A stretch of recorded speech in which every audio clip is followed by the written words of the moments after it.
नमस्कार दोस्तों, मैं हूं निखिल और आप देख रहे हैं बस टेक। गाइस, क्या आपने कभी ये सोचा है कि आप जब अपने कंप्यूटर से कोई फाइल या फिर कोई डेटा आप डिलीट करते हैं तो वो एक्चुअल में जाती कहां है? क्या वो डिलीट होती भी है या नहीं? क्या उसे रिकवर किया जा सकता है? अगर हाँ, तो इन सब के पीछे क्या रीजन है?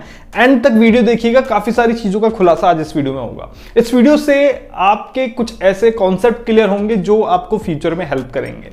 सपोज आपका डेटा डिलीट हो गया है, तो हो सकता है कि आप उसे रिकवर कर पाएं। देखो, होता क्या है, जब भी आप किसी भी स्टोरेज डिवाइस से, चाहे वो हार्ड डिस्क हो, यूएसबी ड्राइव हो, कैसी भी ड्राइव हो, कोई भी स्टोरेज डिवाइस हो, वहां से आप कोई डेटा डिलीट करते हैं तो वो एक्चुअली डिलीट नहीं होता।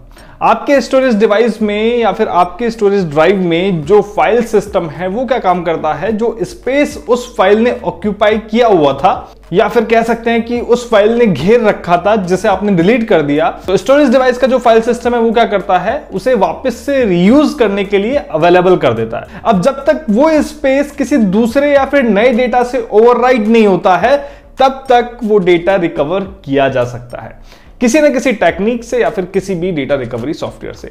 एक्चुअल में होता क्या है, जब हम अपने स्टोरेज से डेटा डिलीट कर रहे होते हैं तब एक्चुअल में डेटा डिलीट नहीं होता है, उसकी एंट्री या फिर कह सकते हैं इंफॉर्मेशन डिलीट होती है। कहां से? सिस्टम के इंडेक्स से, जो फाइल सिस्टम मैनेज करता है। अब जैसे फॉर एग्जांपल कोई बुक है, आपको यदि किसी बुक से कोई चैप्टर ढूंढना है तो आप क्या काम करते हैं, आप सबसे पहले पहला पन्ना ओपन करते हैं जहां पर इंडेक्स होता है, फिर वहां पर आप चैप्टर का नाम देखते हैं और पेज नंबर देखते हैं, फिर उस चैप्टर तक पहुंचते हैं। तो ये सिस्टम है। ऐसे ही क्या काम होता है, स्टोरेज डिवाइस में भी फाइल को मैनेज करने का एक सिस्टम होता है। डेटा स्टोर होता है, साथ में उसकी इंफॉर्मेशन भी स्टोर होती है, लाइक क्या नाम है फाइल का, क्या टाइप है फाइल का, कहां स्टोर हुई है, कितना साइज है, ये सब इंफॉर्मेशन स्टोर होती है। फाइल सिस्टम मैनेज करता है इन सब चीजों को। अब सपोज वापस से बुक पे आते हैं। बुक से आपने क्या किया, अपनी बुक से इंडेक्स का पेज ही फाड़ दिया, या फिर जो टॉपिक आपको ढूंढना है उसे आपने इंडेक्स से गायब कर दिया। तो इसका मतलब ये तो नहीं कि बुक के अंदर वो चैप्टर भी गायब हो गया। इसी तरह जब आप कोई फाइल डिलीट करते हैं तो वो सिर्फ सिस्टम इंडेक्स से डिलीट होती है, उसकी इंफॉर्मेशन डिलीट होती है, जिसकी वजह से आप उसको लोकेट नहीं कर पाते, देख नहीं पाते। लेकिन स्टोरेज स्पेस से नहीं होती वो डिलीट। लेकिन कब तक? जब तक उस स्पेस को कोई दूसरी फाइल ऑक्यूपाई ना कर ले। ये एक खास रीजन है। तब तक डिलीट नहीं होती, तब तक रिमूव नहीं होती वो फाइल जब तक उस जगह पर कोई और ना आ जाए। जैसे जनरल डिब्बे में होता है ना, आप उठे, कोई दूसरा आपकी सीट पे आ गया तो आपका वजूद खत्म। और इसी वजह से डेटा को रिकवर करना पॉसिबल हो जाता है अनटिल उस स्पेस को ओवरराइट ना किया जाए या फिर रीयूज ना किया जाए। लेकिन आज के टाइम में ये सब इतना आसान भी नहीं है, क्योंकि फाइल डिलीशन प्रोसेस में काफी चेंजेस आए हैं।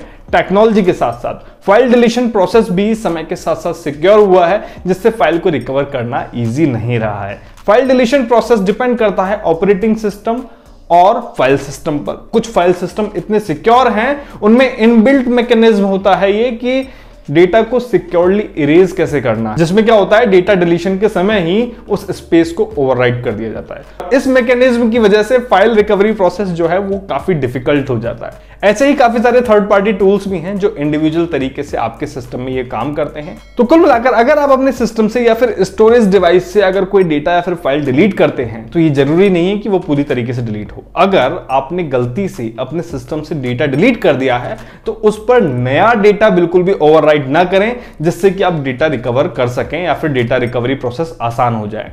डेटा रिकवर करने का जो प्रोसेस होता है मैंने आपको बता रखा है, फ्री टूल आपको बता रखा है। आप जैसे ही सर्च करेंगे डेटा रिकवरी बस टेक, आपको पहला वीडियो मिल जाएगा फ्री वाला, ठीक है। बाकी डिस्क्रिप्शन में मैं लिंक दे दूंगा। और दूसरे केस में अगर आप नहीं चाहते कि जो डेटा आप डिलीट कर रहे हैं वो रिकवर ना हो, तो आप रैंडम डेटा ओवरराइट कर सकते हैं उन स्पेस पे जहां पर से आपने वो डेटा डिलीट कर दिया है। इसके भी काफी सारे टूल और तरीके हैं, ये भी मैंने आपको बता रखे हैं, इनके भी वीडियोस अवेलेबल हैं, तो वो आप देख सकते हैं। तो कुल मिला के अगर कोई फाइल डिलीट हो जाती है तो वो पूरी तरीके से डिलीट नहीं होती है एक बार में, जब तक उस पर कोई दूसरा डेटा ओवरराइट ना किया जाए।